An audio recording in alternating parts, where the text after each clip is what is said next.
C'est la Oui. une de Roten sans flamme. Ce PSG est régulier. Est-ce que le problème est uniquement physique? 32-16 pour participer avec nous. Uniquement, je sais pas. Je suis pas dans le vestiaire pour te répondre à ça. Ce qui est sûr, c'est que par rapport à ce qu'on voit et toutes les infos qu'on peut avoir aussi du vestiaire, c'est que oui, le physique prend une grande partie, si tu veux, des problèmes du Paris Saint-Germain aujourd'hui.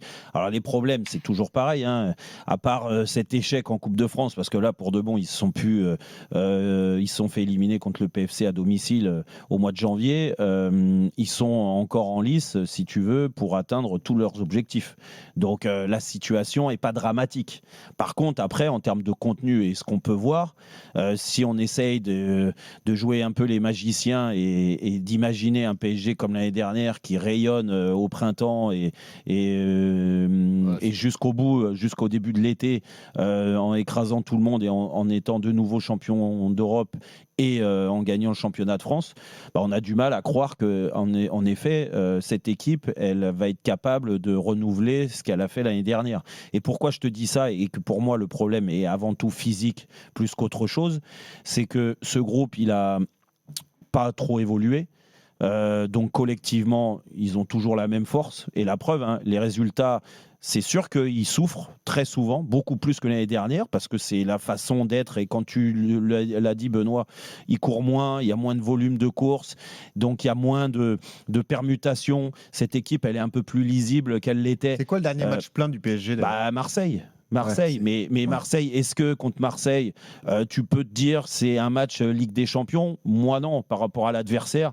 Vous savez ce que je pense de l'Olympique de Marseille, ça n'a jamais été une équipe de Ligue des Champions. Il y a des équipes en Ligue 1 qui sont plus fortes que l'Olympique de Marseille, qui sont capables d'élever le niveau. La preuve, Strasbourg à domicile, je le dis souvent, mais Strasbourg est une très belle équipe. Lyon est capable aussi par moment, mais Strasbourg à domicile, le PSG les a joués dernièrement, ils ont gagné. Donc ça veut dire qu'ils acceptent de souffrir. Dans la souffrance, ils arrivent parce qu'ils ont un mental hors pair. Et ça, franchement, c'est tout le mérite à Luis Enrique, à son staff, avoir créé, même à Luis Campos, d'avoir créé ce groupe-là, parce que ces joueurs-là ont une conscience professionnelle hors du commun, vraiment. Ce qu'ils ont fait l'année dernière et ce qu'ils arrivent encore à enchaîner avec la fatigue, avec tout ce qu'ils ont, les blessures, la répétition des matchs, le fait de ne pas avoir eu de préparation du début de saison estivale, préparation physique, de ne pas avoir eu assez de repos, même si là, ils ont eu 2 jours et demi, comme tu l'as dit. En fait, si tu veux, cette équipe, elle ne lâche pas. Et c'est ça qui est fabuleux, parce que par moment, ils sont vraiment pas bons, ils sont à 2 doigts de céder, même contre des petites équipes. Et on l'a vu, hein, Benoît, tu vas voir les matchs comme moi au Parc des Princes. Toutes les équipes sont venues embêter le PSG par séquence, ce qui est pas normal. Mais c'est pas normal parce que physiquement, ces joueurs-là piochent.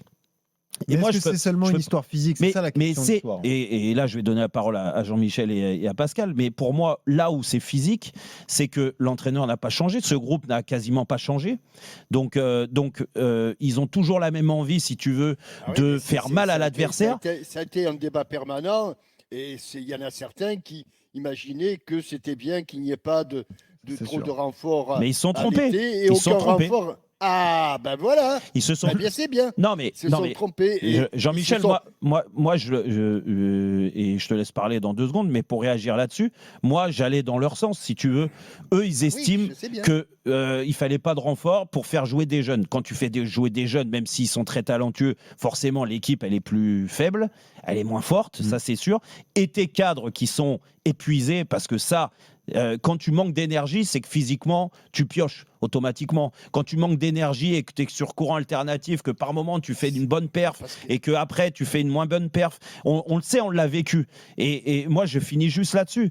Tu sais, nous, on est là pour donner notre expérience aussi. Et Pascal, Jean-Michel, ils l'ont connu aussi. Un joueur de football de haut niveau, je parle du foot, hein, je parle pas des autres sports, même si je pense qu'ils ont le même ressenti quand ils sont bien.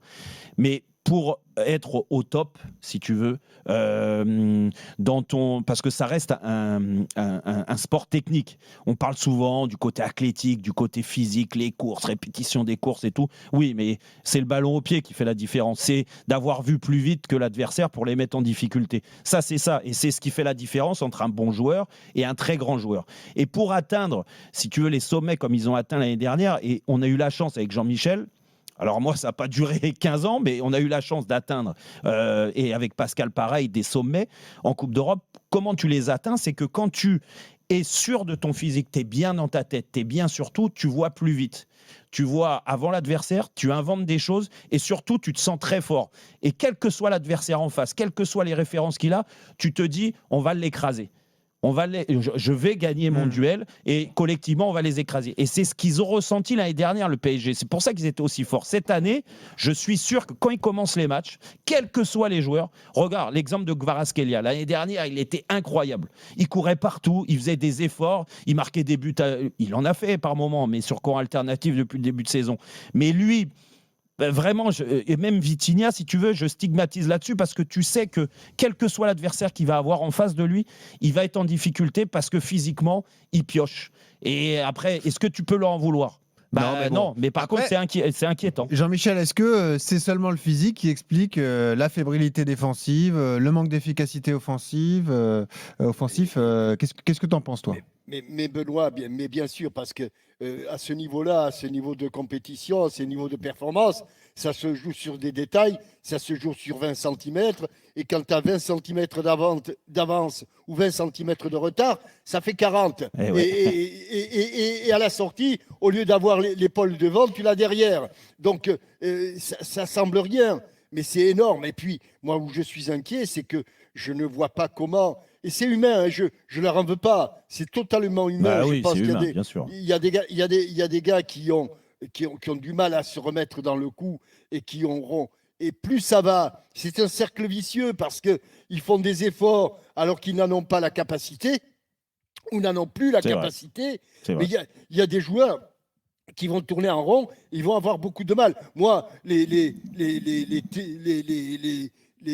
théologiens là, qui me parlent de on appuie sur le bouton et tout va revenir. Voilà, c'est magnifique, oui. Non, mais ça se passe pas comme ça. C'est beaucoup plus complexe. À vous entendre, on est très inquiet pour Chelsea alors, hein, si je comprends bien. Moi, je suis inquiet. Ouais. Non, mais écoute le match, les derniers matchs importants, y compris contre Monaco, qui jusque-là n'apparaissait pas comme un foudre de guerre. Quand même. On peut pas dire que quand ils se sont présentés dans les barrages de Coupe d'Europe, j'ai pas l'impression qu'il y en ait beaucoup qui aient joué Monaco et comme favoris. Ouais.